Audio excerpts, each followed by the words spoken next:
ammas fedhii waaqayyooti. Sisi bukkee qabiti hiraafaa jiraachuu barbaadaa jedhi. Jedhi hiraafaa jiraachuu barbaadaa jedhi. Nagaatti jiraachuu barbaadaa jedhi. Ammasiif qorichi jiraadhiya. Qorichi waan siif dhalateera jedhi. Mi'iyyaatti qorichi naaf dhalateera. Luqaas boqonnaa 9:19 irratti ilmi namaa isa badee barbaaduudhaaf dhufeera. Dhukkubsataan qoricha barbaada malee fayyaan qoricha barbaadudha. Har'as kan barbaadu ilmi waaqayyoo siif dhalateera. Iyyaatti jireenyi na barbaachisaadha. Jireenyi si barbaachisa moo si barbaachisa? Jireenya akkamii? Jireenya boqonnaa. Egaa namni eega kana ta'ee booddee waaqayyo ammas jireenyi namaa dadhabbiitti, ayyadamatti, baala waraantetti waan sin ajaa'ibu duuti karaa addaamiin dhufeedha. Jedhamaa jiru beekaa? Duuti karaa eenyu dhufe? Karaa addaamiin dhufe. Dadhabbiinis, argatamnis, rakkinnis, jireenyi namaa wadhiituu wal qochooluun yaaddoo keessa jiraachuun birrannaa baanii birrachaa galuun karaa addaamiin dhufe. Miti garuu kaayyo waaqayyo kana siif nagee akka ati nagaatti jiraattuuf, akka ati raafaatti jiraattuuf. Garuu ammas eega jarri gala ta'anii gaaffiin keenya waaqayyo maaliif dhalateedha? Kaayyo waaqayyoo kan inni yaade namni keessa jiraachuudha. Egaa waaqayyo waa yaada. Nama uume kanaa boqonnaa dhabuusaatti, rakkina keessa jiraachuutti, yaaddoo keessa jiraachuutti, ayyatama keessa jiraachuun namaa garaa waaqayyo boqochiisee akka waaqayyo uffee mucaan sun baga rakkatte, intalli sun baga rakkatte jedhu hin taasifne. Garaa waaqayyo hin jette ammas. Egaa murteessu Gabriel ergaa kenna. Gabriel amet jedhe kan ergaa fuudhee deemee eessa dhaqannaan gara duuba Maariyaam dhaqee eessa dhaquudhaaf ammas namni boqonnaatti haa jiraatu nan barbaada. Ammas namni nagaatti haa jiraatu nan barbaada. Ammas namni raamaatti haa jiraatu nan barbaada. Dhaqee gara duuba Maariyaam dhaqee yaa tokko Gabriel lafumaa ka'ee ergaa fuudhee gara duuba Maariyaam dhaqe. Toltanii barbaadii hin kadhanne nan daatte ilman daa kanan ta'a saran taatte hin kadhanne.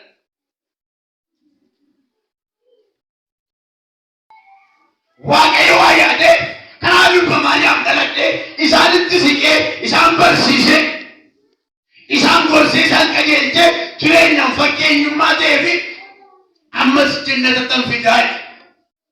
Jannanni nuyi ammatti galuudhaaf jirru abdii qabna. Meesti amen jedhaaf garagara. Meeni abdiin qabaadha. Jabalaa keenya abdiin qabaadha. Abdii qabdu ammas jannata haaraa galuuf jirta. Namni tokko namni gurra qabu kan dhagaa jiru abdii qaban siin jedhe. Abdiin keessa immoo jannatatti galtaa siin jedhe. Jannata saachaa beewwan keessaa deemuun miti Yerusaalem haaraa. Mandara waaqarraa. Biyya tolootaa. Biyyaati ambiyyan qabaadha ammas.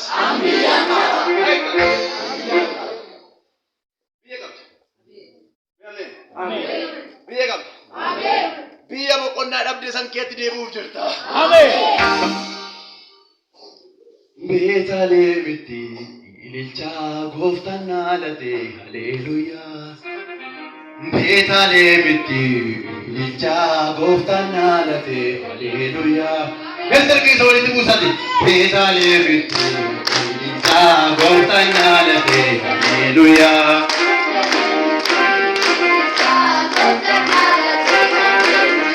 Beetaleemitti ililchaa gooftaan dhaalate haleluuyaa.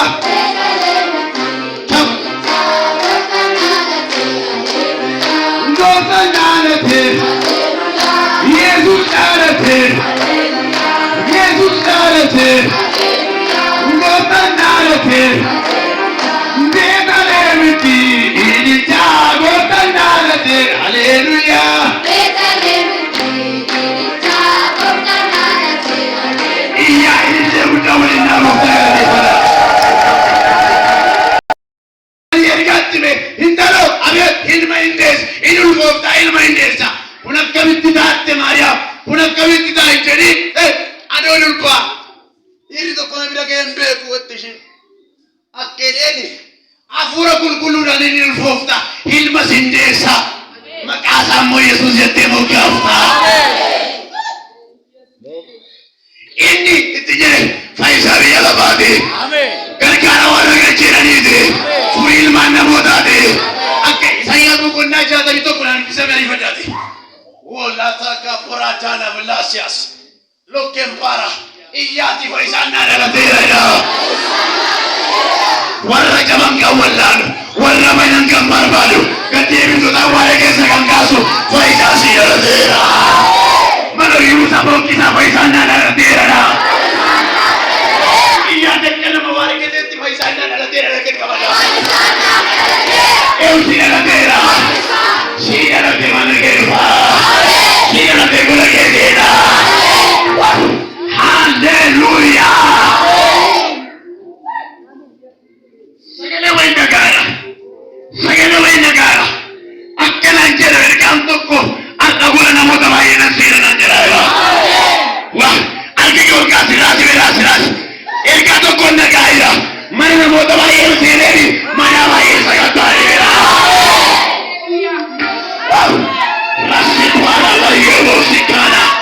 Yesus iratara, ubara, kolina mutamain sinama.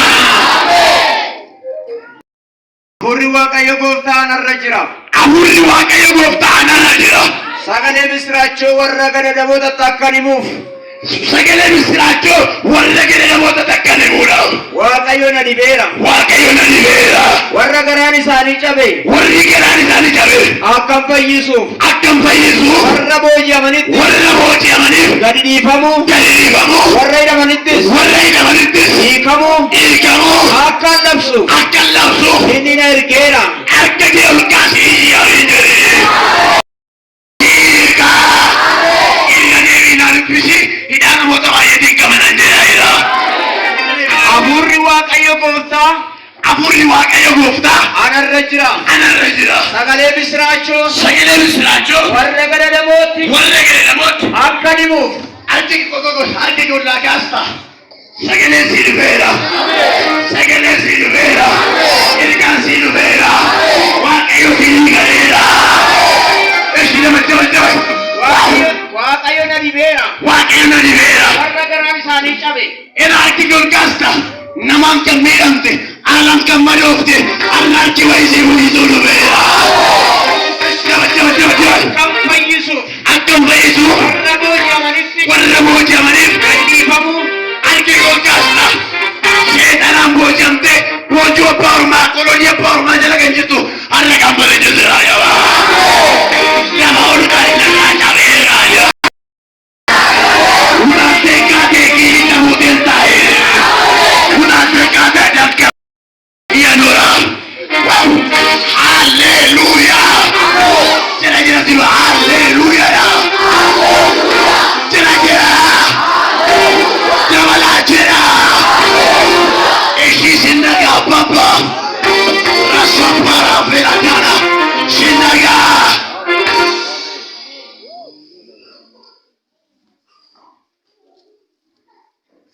Mada. Iya jamin jira be. Amen. Jamin jira. Amen. Waan arga. Dukkana guddaa tarsee jireenya namoota gargaaree gamarga. Waan argaa jira. Dukkana bakka lamatti addaan tarsoo argaa jira. Maatiin namoota baay'ee birmadummaa baasan jira. Maatiin namoota namoota baay'ee dhaggeeffatan jira. Meeqam kooti kan jedhu yaamina jedhuba.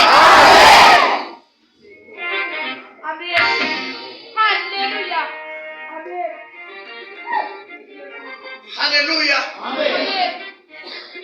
Yes. Siaga. Arkadera wayna. Arifate dilla nama sukku. Arifate jireenya nama walla. Goftaan akkana jira. Akka ruutetti deebitee galtu fayyaa kee gata. Waasina jaayu amma to lallabu dhukkuma gurguddaa kan of keessa dhaban jirus keessa. Tani dhugaa baatu dhumara saatii sidii kenna otoo lallabaa jiru yaaddu garaa garaa kana ofirra lafaadhaa jiru. Inuma taagaa waaqayyo waaqarraa dubbate. Ilaa amma waan sirriitti hima yoo namni sobee malee immoo waaqayyo raawwateen sun. Haleluuyaa. Beekaadha. Isin mukkee qabiti waaqayyooni. Nagaatteeni. Tasgabbiitteeni. Akkaati jiraattu beeni. Shiguu beeni. Karaa addaam jedhe. Duuniyoo sitti dhufe jedhe. Karaa Yesuus jedhe. Ikaraa ifa bara baraani. Jireenyi mootii dhufeeraani. Ilaan keenya waaqayyo gaafa jedhatu yaada addaam kaayyoo addaam hojii addaamitti dhufe gadeeti. Ani jireenya. Ani karaaya. Ani dhugaaya. Iyyaatti Yesuus jireenyadha. Yesuus karaaya. Haleluuyaa. Akkanatti kan dubbattee ergamoota sisifachuu hin dhufaa.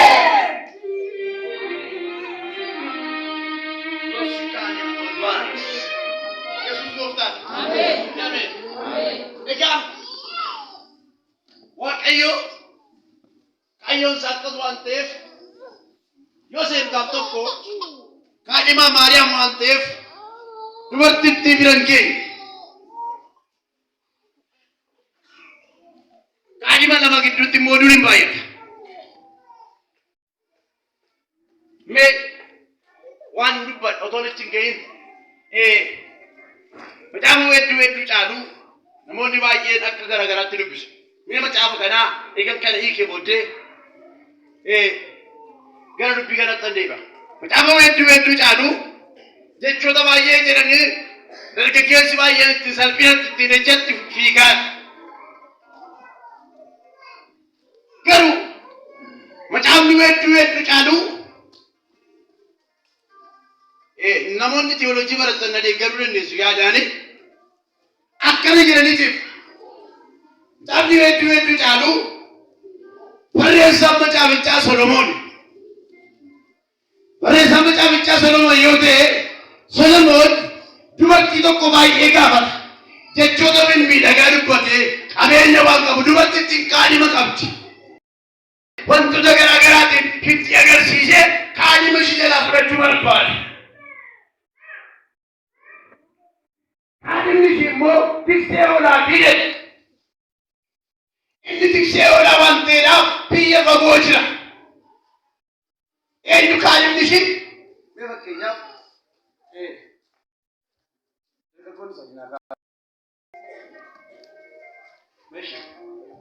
fakkeenyaaf kana amma fakkeenyaaf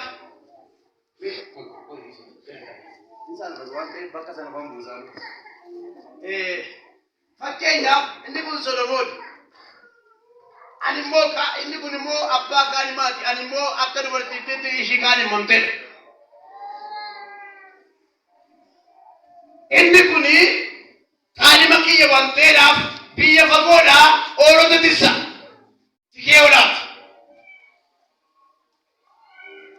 Solomoon natti dhiyaatee jira. Kaadhima isaa jala kana jalaa baafachuudhaaf yeroo hundumaa jechoota mimmiidhagaa wantoota shittoo urgaatiin jechoota babbareedaatiin qabeenyaan beekumsaan karaa baay'ee dhufee Solomoon dubartii ani kaadhima kanaatti isaati waan ta'eef inni narraa fagoo jira waan ta'eef ammasitti isa jala na baafachuudha abbanaa baay'ee dhiyeesse. Inni immoo tikee olaatti isiniin jedhee egaa Solomoon macaaficha biyya lafaatti fakkeessu. Biyya lafaa irraa galatti fakkeessu. Dubartittii ishii kaadhimamte akka googan immoo kiristaanota Yesuus dhaggeeffachaa jiranitti fakkeessu. Tikeen hoolaa abbaan qaadimicha ammoo ilma waaqayyoo isa teessoo ulfinaarra fiingee ufuufaatii ilmaan isaa bira jiru fuuti fakkeessu. Egaa Solomoon jechoota baay'ee jechoota mimmiidhagaa waan garaa garaatti fakkeessee haasa deebi'a lola. Egaa ati kiristaana taatee har'a biyya lafaarra kan jirtu biyyi lafaa baabbalaa baay'ee qaba. Biyyi lafaa ergaa baay'ee qaba. Miseejjii baay'ee qaba. Nyaachisa gara ilaame waa sitti himu akkeettuun isii ukkeetiin biyyi lafaa jedhe nyaata barbaadisii qopheessuu danda'anii ati garoodhiin nyaata bonniif simbirroon seexanaa mana keerra jala sirra balali'uu dandeessi. Sirratti garuu mannee ijaarrachuu hin dandeessi. Ilaannu waan sirriitti hima. Waldaa gara garsiin fidee sagalee si dhaga'amu kana moo daandii ergitanii dhuftanidha. Sagalee nuti wallayyaa keessa dhaga'ame karaan dhagahamu jiru garuu daandii nu fide. Daandii nu fide. Itoo daandii ni jiraanne cufaa ta'e san achumatti sagalee dhagaa ta'e. Sirrii moo sirrii? Garuu mana kana kan nu fidee daandii waan jiru mana kana dhumne. Ilaahi biyyi lafaa waamicha qopheessa yoo karaa argate ganda kennu. Karaa ni jiru ta'a. An jireenya ni eeggata kan jedhu iyyee jireenya ni eeggata jedhu. Jireenya ni eeggata. Maal? Jireenya ni eeggata. Ofii keetii dadhabaa karaa gubbaa jooraa bucunjuraan magana gootee lafa of keesse malee moo Yesuus si keessadha. Ameen. Beekkeedha. Gooftaan hin dhalatee maal gochuudhaaf ammas isaanitti siqee barsiisee gorsee jajjabeessee fakkeenyummaa gaarii isaaniif ta'ee jireenyatti hin deebisan. Beekta tokkotti waaqni isaa eebbisu. Amma yeroo baay'ee waldaa keessa tajaajilu baay'een jaalladha. Ijoollee waliin gadi jaalladha. Harmoonni manatti ijoollee keessa kuntuuta gorsaa seera. Gadi isin of bira. Egaa waaqayyo kee jireenyatti hin deebisa. Ilmaan koo dhabuu isaanitti garaan koo nan teenye. Jedhee waaqayyo gooftaan karaa durbamaayyaaf dhalatu. Gela Yohaannis boqonnaa 3:16 anubi.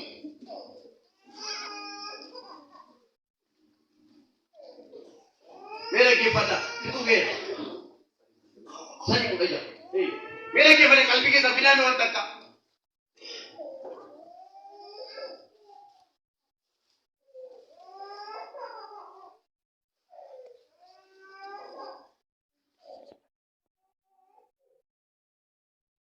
Waaqayyo akkasitti tokkicha ilma isaa ammanuuf kennutti biyya lafaa jaallate. Kun immoo isatti kan amanu hundinuu jireenya bara baraa qabaatuufi malee maal jira deebisama jireenya bara baraa qabaatuufi malee eeshi amanu otoo jireenya hin jiru ta'e Andrew sesinitti manture waaqayyo karaa eenyu keessa keeju ergaa keessa keeju kat godhitti bide Yesuus gooftaa amen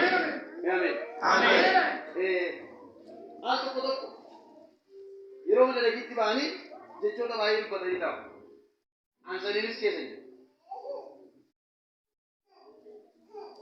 sababni isaa yaada koos hin tajaajilu yaada namaas hin tajaajilu. Paulo zakkeet egaan yaada Kiristoos lallabamu yaada nama lallabaa yaada nama lallabaa ta'e hojjetaa Kiristoos maafan ta'e amma iyyuu siniif haa galu waa'een jireenya siniif haa galu mee fakkeenyaaf waan xiqqoon siniif hodhu waa'ee jireenya bara baraaf waa'ee bidda bara baraa dhoksaa yeroo baay'ee qalbii gola tokko sinitti hima. Jireenya bara baraaf garaagarummaa